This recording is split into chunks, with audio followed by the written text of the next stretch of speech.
Olá, boa tarde. Você está agora com as notícias do Gazeta News. Duas faixas da pista local da Marginal Tietê ainda estão interditadas por causa do rompimento de uma tubulação de gás ocorrida na madrugada. O vazamento na altura da ponte Cruzeiro do Sul já foi controlado.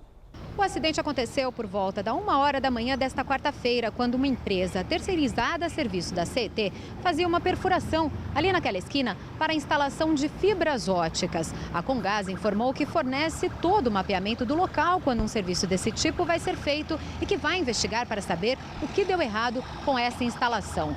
Para controlar o vazamento, a Comgás teve de fazer uma abertura numa das pistas da Marginal do Tietê, um pouco antes da ponte Cruzeiro do Sul, para interromper o fluxo de gás em uma das válvulas, que fica a cerca de 50 metros do local do acidente. Com isso, cerca de 250 imóveis ficaram sem abastecimento de gás durante toda a manhã. E o dia seguinte ao incêndio que destruiu pelo menos 34 ônibus da aviação Urubupungá em Osasco, na Grande São Paulo, foi de pontos de ônibus cheios. De acordo com a empresa, alguns veículos mais antigos e outros que estavam na garagem da empresa em outro município foram utilizados hoje. Pontos de ônibus cheios na manhã desta quarta-feira aqui na cidade de Osasco, na Grande São Paulo. A rotina, aos poucos, vai voltando ao normal. Para quem não se lembra, na madrugada de ontem, mais de 30 ônibus foram incendiados na garagem da aviação Urubupungá, afetando 20 mil passageiros. O prejuízo estimado é de cerca de 10 milhões de reais. Os ônibus incendiados eram todos novinhos. Alguns nem tinham circulado ainda.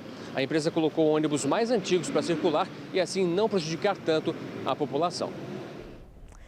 E a polícia prendeu na noite de ontem suspeito de participar do ataque à garagem da aviação Urubupungá. Edilson Almeida Silva, de 19 anos, é acusado de ser o mandante do incêndio. Ele é irmão gêmeo de Edmilson Almeida Silva, morto a tiros na noite de segunda-feira. O ataque à garagem teria sido em represália ao assassinato do irmão. O suspeito foi reconhecido por testemunhas por meio de imagens de câmeras de segurança. Segundo a polícia, o rapaz detido negou ter participado do ataque. E na noite de ontem, mais um ônibus foi incendiado em São Paulo. O ataque aconteceu na região da Brasilândia, Zona Norte. O coletivo atacado pertence à aviação Santa Brígida, do mesmo grupo da Urubupungá. Um grupo roubou o dinheiro das passagens e obrigou o motorista, o cobrador e 3 passageiros a descerem. Em seguida, ateou fogo no veículo. Ninguém ficou ferido. E a presidente Dilma Rousseff sancionou hoje em São Paulo o Marco Civil da Internet. O NET Mundial reúne representantes de mais de 80 países que durante esses 2 dias aqui em São Paulo vão debater temas relacionados à internet. Na abertura do fórum hoje, a presidente Dilma Rousseff sancionou a lei do Marco Civil da Internet, aprovada às pressas ontem pelo Congresso Nacional. Dilma lembrou os atos de espionagem de 2013 e falou da importância da criação desta lei, pioneira no país.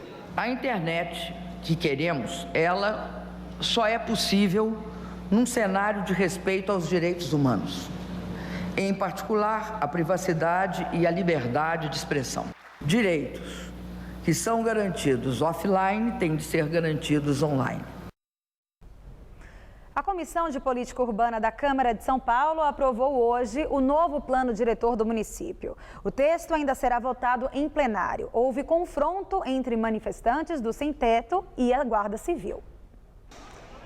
Na parte da manhã, movimentos de sem-teto lotaram as entradas da Câmara para pressionar a votação. Por volta da 1 da tarde, guardas metropolitanos tiveram que usar spray de pimenta para dispersar um grupo que conseguiu barrar a segurança e entrar no prédio. Entre outros pontos, o plano diretor irá implantar uma nova política de zoneamento que melhora o deslocamento das pessoas e também prevê a redistribuição das oportunidades de trabalho, tanto na zona urbana como na rural. O texto agora vai para a votação em plenário, que deve ocorrer na próxima terça-feira. E a greve na Fundação Casa pode acabar hoje. O Tribunal Regional do Trabalho julga nesta tarde se a paralisação está dentro da lei. Após a decisão, os funcionários realizarão uma assembleia para decidir se voltam ao trabalho.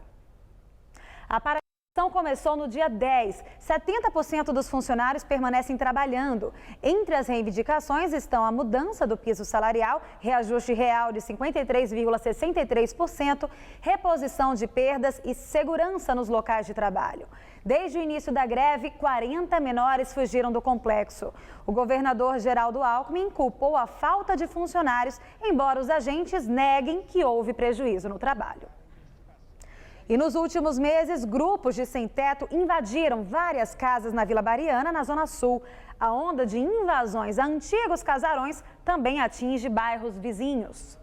O casarão na Rua Morgado de Mateus, avaliado em 5 milhões de reais, estava para alugar. O dono queria 18 mil reais por mês. Mas no dia 30 de março, a placa de aluga-se atraiu um grupo de invasores. Cerca de 10 famílias ocupam a casa. Segundo um dos moradores, é a 7ª invasão seguida em casas da Vila Mariana, Paraíso e Ipiranga. O dono ainda não veio conversar com nós, mas eu fiquei sabendo por algumas pessoas que ele vai vir conversar com nós agora no dia 2. Ele vai estar conversando conosco. Vocês vão sair? Só que a gente vai entrar num acordo com ele, porque no caso de sair assim, não vai sair. 6 casarões já foram invadidos no bairro e na vizinha Aclimação desde dezembro. São grupos diferentes, sem ligação com movimentos organizados. Por precaução, algumas imobiliárias estão retirando placas de aluguel de casas aqui da Vila Mariana que identificariam que os imóveis estão vazios. Uma outra estratégia adotada por alguns proprietários foi a contratação de seguranças para cuidarem das casas. Foi o que aconteceu com esta casa aqui na Rua Joaquim Távora, que ficou invadida por 4 meses. O segurança é seu Roberto. Ele veio para casa assim que a justiça decidiu pela reintegração de posse. Quebraram aí dentro tudo, armário de parede, esses trem, tudo foi quebrado. Destruíram tudo, torneira, banheiro. Está tudo destruído aí dentro. Mas os antigos invasores não foram longe. Algumas quadras dali, na Rua Humberto Primo, encontraram 2 sobrados desocupados. A consciência minha é que não é meu. Se ele chegar e conversar e pedir para mim, tá limpinho. Não tem sujeira, não tem nada. Não é meu. E centenas de haitianos chegaram a São Paulo nas últimas semanas. Eles estavam abrigados em um alojamento na cidade de Brasileia, no Acre. Mas o local fechou e muitos vieram para cá em busca de oportunidades. Registe é do Haiti, tem 26 anos de idade, acaba de chegar a São Paulo. Estava em um alojamento que foi fechado na cidade de Brasileia, no Acre, onde estima-se passaram 20 mil haitianos. O governo de lá, segundo ele, pagou a passagem de ônibus. 4 dias em bus. 4 dias no ônibus? Em ônibus. Muito tempo. Bem cansativo. É muito. Bastante. Assim como ele, centenas de haitianos estão fazendo o mesmo caminho.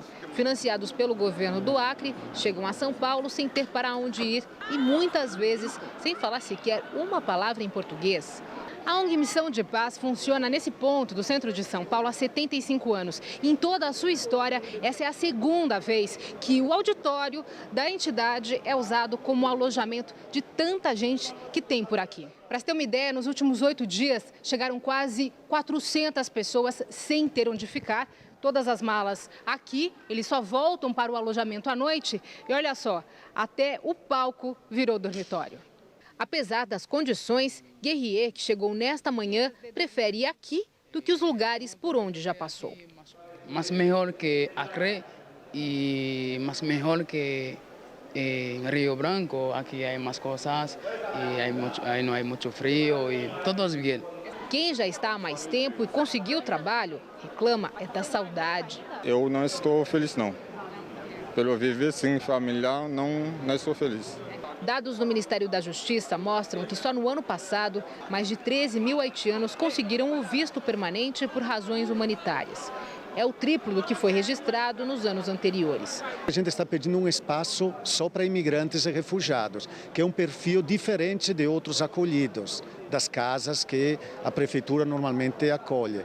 Tem que saber falar outros idiomas, ter uma sensibilidade intercultural, uma série de características e por isso nós pedimos a ajuda da criação de uma casa para isso. Nós procuramos a Prefeitura de São Paulo e também o governo do Acre para falar da vinda desses haitianos para a cidade, mas ninguém se pronunciou sobre o assunto. E o sistema Cantareira bate novo recorde negativo e agora está com 11,7% de sua capacidade. Entre ontem e hoje, o nível dos reservatórios do Cantareira caiu 0,2%. Por causa das sucessivas quedas nos últimos meses, o governo do estado anunciou na última segunda-feira que irá multar os consumidores da Grande São Paulo, abastecidos pelo sistema Cantareira e que gastarem acima da média. Eles pagarão 30% a mais na conta a partir de maio. Já quem conseguir economizar 20% na média mensal terá um desconto na tarifa de 30%. E mesmo com as aberturas de sol, a máxima essa tarde ficou em torno dos 25 graus e as chuvas aconteceram a partir da tarde, mas de forma localizada. A partir de amanhã, esfria mais. Vamos ver a previsão? Amanhã o tempo fica mais fechado e a sensação de frio aumenta aqui na capital paulista. Uma frente fria que passa por São Paulo espalha muitas nuvens e o tempo fica bastante instável em todas as regiões. O dia fica mais fechado, por isso a temperatura cai no leste e sul do estado, mas não há previsão de temporais. A máxima será de 26 graus em Marília. Em Araraquara, no centro-oeste do estado, a máxima chega aos 27 graus. E em São José dos Campos, ali no Vale do Paraíba, a máxima não passa dos 24 graus. A temperatura cai também aqui na capital e por causa da chuva a sensação de frio aumenta. Amanhã a máxima não passa dos 23 graus aqui na capital. E tanto na sexta quanto no sábado a máxima fica em torno dos 22, com a diferença que no fim de semana o sol aparece mais. Agora vamos ver como está o trânsito aqui na capital nesse fim de tarde. A cidade registra neste momento 54 quilômetros de congestionamentos. Começamos pela Marginal Tietê, na altura da ponte da Vila Guilherme. Motorista que vai no sentido Ayrton Senna enfrenta trânsito até que bom para o horário. Agora a Avenida Paulista, na altura do MASP, movimento intenso, mas sem congestionamentos, tanto para quem vai para o Paraíso, como para quem vai no sentido Consolação. Agora a ligação leste-oeste, à direita para quem vai acessar o elevado, trânsito carregado, mas até que fluindo. À esquerda, para quem vai no sentido da Radial Leste, situação bem parecida. Agora corredor norte-sul, Avenida Moreira Guimarães, embaixo do vídeo, para quem segue na direção da Zona Sul, trânsito bem tenso. Acima do vídeo, quem segue para o centro, situação um pouco melhor. E na Radial Leste, trânsito bem complicado, principalmente no sentido da Zona Leste, para o centro da cidade. E um levantamento mostra que o Brasil ganhou 3 novos shoppings por mês em 2013. No ano passado, 36 shopping centers foram inaugurados no país. Até 2017, serão mais 103 novos estabelecimentos comerciais deste tipo. De acordo com a pesquisa Ibope, o Brasil tem hoje 459 shoppings e mais da metade está na região sudeste. Ainda segundo o levantamento, o setor vem sendo impulsionado pela construção de centros comerciais em cidades com até 500 mil habitantes. E o Gazeta News de hoje termina aqui. Novas notícias logo mais às 7 da noite no Jornal da Gazeta e no Jornal da Gazeta, edição das 10. Fique agora com Gazeta Esportiva.